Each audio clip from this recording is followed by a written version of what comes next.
Vieš čo, ale kamarát aj tak hovoril, že Figma je lepšia, či čo. Ja neviem.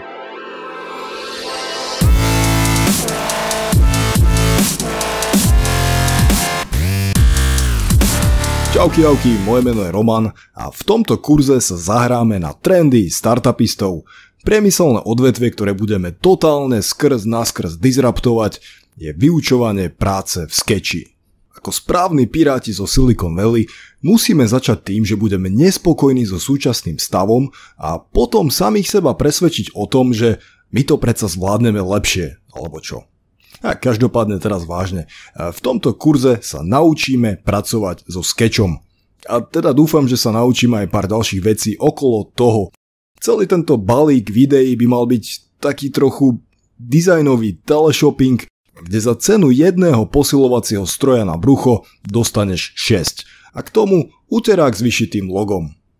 Totiž to, čo sa mne osobne nepáči na väčšine ostatných kurzov Sketchu, je, že sa zameriavajú len na tú jednu vec. Ako pomocou myši v nejakom programe nakresliť farebný obdĺžnik. Povedia ti, čo sú to plátna, čo sú symboly a že kruh sa kreslí pomocou klávesovej skratky O. A to všetko si povieme tiež, samozrejme, že hej. Ale to, že pozeráš toto video a rozmýšľaš, či investovať nie je zanedbateľné peniaze do kúpy celého balíka, asi znamená, že sa zaujímaš o digitálny dizajn ako taký.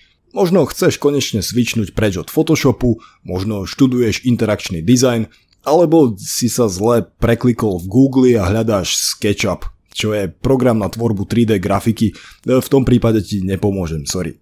Ale ak si z tých ľudí, ktorí sa chcú naučiť alebo preniknúť o trochu hlbšie do UI dizajnu, do tvorby užívateľských rozhraní, rád by som ti k tvojmu novému posilovaciemu stroju ponúkol uterák.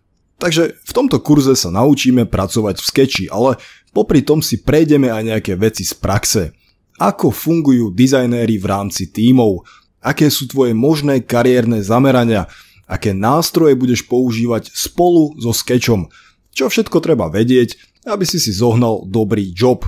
Skúsime sa rozprávať o tom, že to, čo ťa kvalifikuje na prácu UI dizajnéra alebo dizajnérky, naozaj nie je to, že vieš pracovať s tým alebo oným programom. Keď sa chceš naučiť, čo robí ktorý gombík v Sketchi, tak si môžeš proste prečítať oficiálnu dokumentáciu na ich stránkach, žiadny kurz ti netreba. Takže áno, v tomto kurze sa naučíme pracovať so Sketchom a vysvetlíme si, čo robia všetky gombíky, ikonky a kontrolky. Ale potom, ako si to všetko ukážeme, tak si aj rovno skúsime nakresliť pár modelových užívateľských rozhraní.